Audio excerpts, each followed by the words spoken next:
న్యాయవాదులపై దాడులను నిరసిస్తూ న్యాయవాదుల రక్షణ చట్టాన్ని తీసుకురావాలని డిమాండ్ చేస్తూ గోదావరికని బార్ అసోసియేషన్ చేపట్టిన రీలే నిరాహార దీక్షలు రెండవ రోజు కొనసాగుతున్నాయి.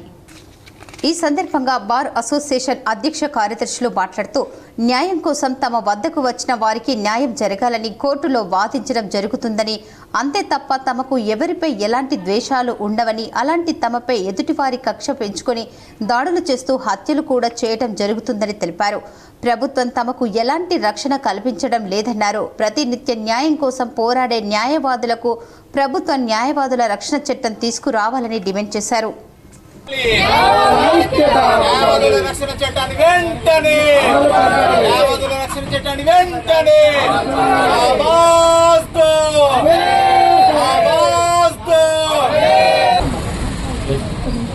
మా న్యాయవాదుల మీద అక్రమంగా అన్యాయంగా దాడులు చేస్తూ హత్య చేస్తున్నారు. అసలు మాకు ఎలాంటి సంబంధం ఉండదు. ఓన్లీ మేము క్లయింట్ల తరఫున మా బకాయితో పుచ్చుకొని మాట్లాడతాము. వాళ్ళ గురించి, వాళ్ళ న్యాయ హక్కుల గురించి పోరాడతాం. అంతేగాని మా పర్సనల్గా మేము ఎక్కడ ఎవరికి కూడా తీసుకోము. కావాల్సుకొని అన్యాయంగా అక్రమంగా అర్థమాస్తే మా ఫ్యామిలీస్ ఉంటాయి. మేము మా గవర్నమెంట్ సపోర్ట్ ఉండదు, ఏముండదు. మాకు ఇండివిజువల్గా మేము కొట్లాడతాము. అలాగే దీని కొరకై గవర్నమెంట్ స్పందించి మాకు అడ్వకేట్ ప్రొటెక్షన్ యాక్ట్ తీసుకురావాలని కోరుకుంటున్నాము. ప్లస్ మా అడ్వకేట్ అందరికీ రక్షణ ఉంటుంది, అదొక కౌన్సిల్ లాగా ఉంటుంది. మరియు ఈ యొక్క గవర్నమెంట్ నేను తక్షణమే అమలు చేయాలని కోరుకుంటున్నాను.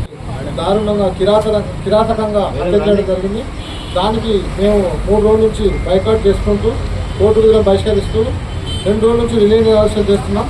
ఈ రిలే నిరాశ ద్వారా మేము కోరుకునేది ప్రభుత్వాన్ని వెంటనే న్యాయవాద చట్టాన్ని రక్షణ చట్టాన్ని ఏర్పాటు చేసి అమలు చేయాలని ఈ సందర్భంగా మేము కోరుతున్నాం. తెలంగాణ రాష్ట్రంలో ఎక్కడ కూడా ఏ బార్ అసోసియేషన్ కూడా ఈ యొక్క నిర్ణయం తీసుకోలేదు. మా గోదావరికని బార్ అసోసియేషన్ ఈ నిర్ణయం తీసుకొని నిన్నటి నుంచి కూడా మేము 4 రోజులు ఈ రిలే నిరాశలు చేయడానికి మేము ముందుంటున్నాం.